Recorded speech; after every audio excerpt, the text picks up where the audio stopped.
Think about two friends. Same college, same graduation year, same first job, same salary.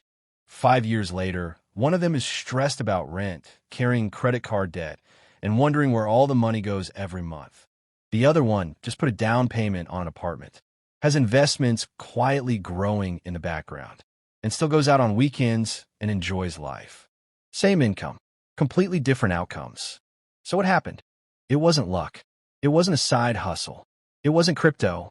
It was one decision, a quiet, almost invisible decision that most people never consciously make. They stopped upgrading their lifestyle every time they got more money. That's it. That's the whole thing. But here's what's wild. That one decision creates a chain reaction in your finances so powerful that most people don't fully understand it until it's already too late, or already too good. So let's talk about what actually happens psychologically and financially when you stop chasing the next upgrade. Here's how most people think about money. You earn more, you spend more. It just feels natural, right? You get a raise, you think, okay, I can afford a better apartment now. You land a new job. Suddenly the car feels a little too old. You get a bonus, and somehow a weekend trip turns into a full international vacation. This isn't a character flaw. This is deeply human. Psychologists actually have a name for it: lifestyle inflation, or sometimes called lifestyle creep. And it creeps slowly, quietly, like water filling up a room. You don't notice it until you're already swimming in expenses. The average person, every time their income goes up, their expenses go up by almost the same amount, sometimes more. And they end up feeling just as financially tight at $60,000 a year as they did at $30,000. The number changes, but the feeling of being broke stays the same. And society doesn't help. Think about how we talk about money.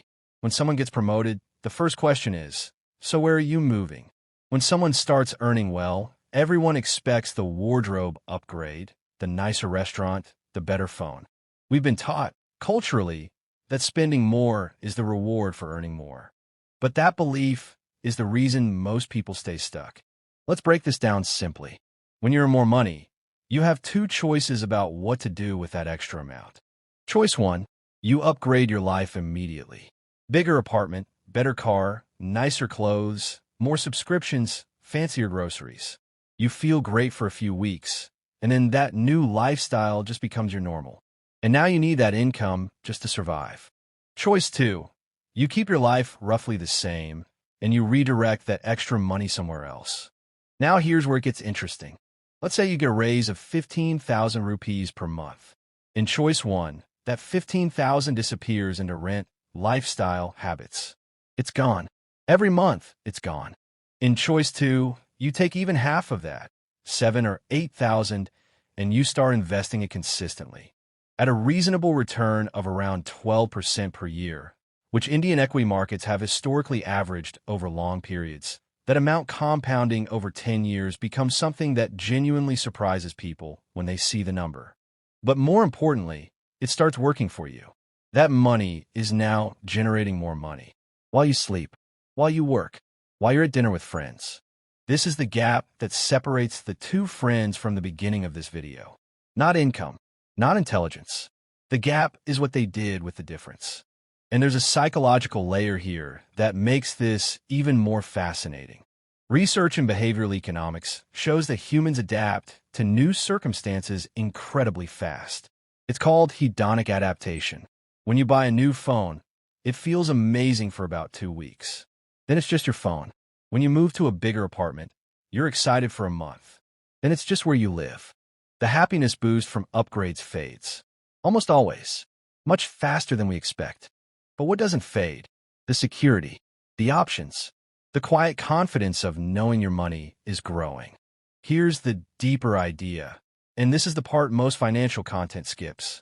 When you stop upgrading your lifestyle with every income increase, you're not just saving money.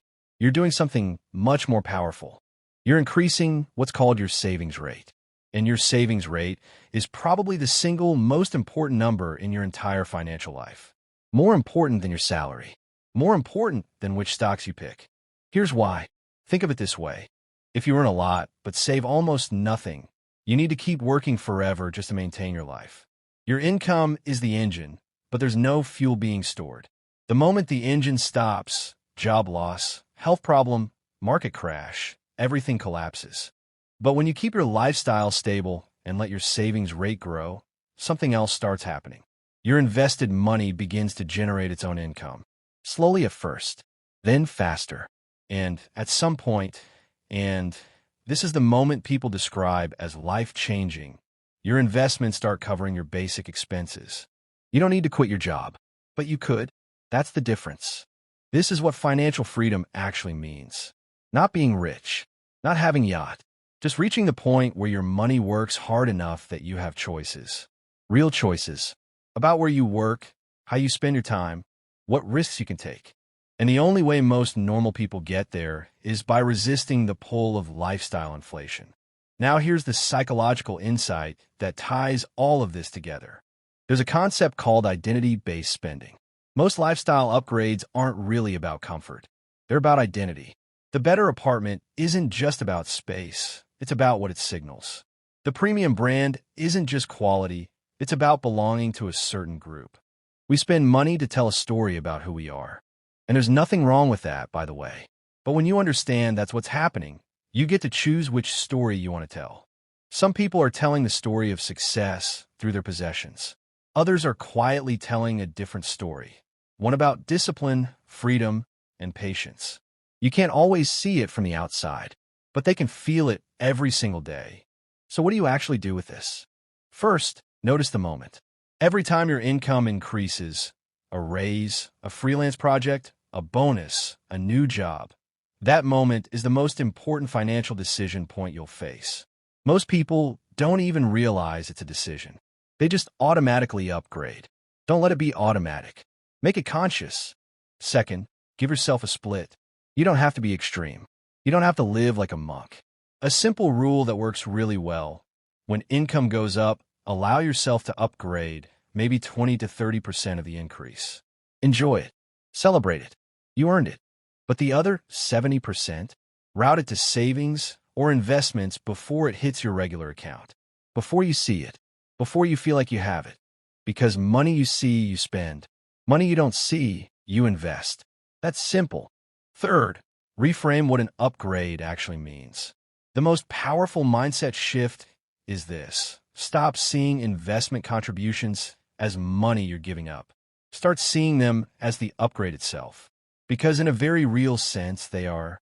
Every rupee you put away is purchasing something far more valuable than a new gadget or a fancier gym membership. It's purchasing future freedom, future options, future peace of mind. And peace of mind doesn't depreciate. It doesn't go out of style. It doesn't need to be upgraded in 2 years. Fourth, find your actual floor. Most people have never honestly asked themselves, what does a genuinely comfortable life cost me? Not an impressive life, not a socially signaling life. A comfortable, enjoyable, meaningful life. For most people, that number is much lower than what they're currently spending. And the gap between that floor and your income is where wealth is built. Let's come back to those two friends. The one who's stressed at the end of 5 years didn't make bad decisions because he was irresponsible. He made the default decision, the one everyone makes, the one society quietly encourages every day. The one who's financially ahead didn't have some secret formula or incredible luck. He just made a conscious choice over and over again to separate his lifestyle from his income growth, to let the gap between the two become his wealth engine. Here's the thought I want to leave you with. In our culture, we celebrate visible success. The new car parked outside, the vacation photos, the apartment upgrade post. But real financial transformation is almost completely invisible. It happens in the background, silently, through choices that nobody else can see, through the savings rate that doesn't show up in any photo, through the investment account that keeps growing while you're going about your day. The people who figure this out early, they don't look wealthy in the way movies show it. They just look calm, unbothered, like they have time, because they do. And that is the real upgrade.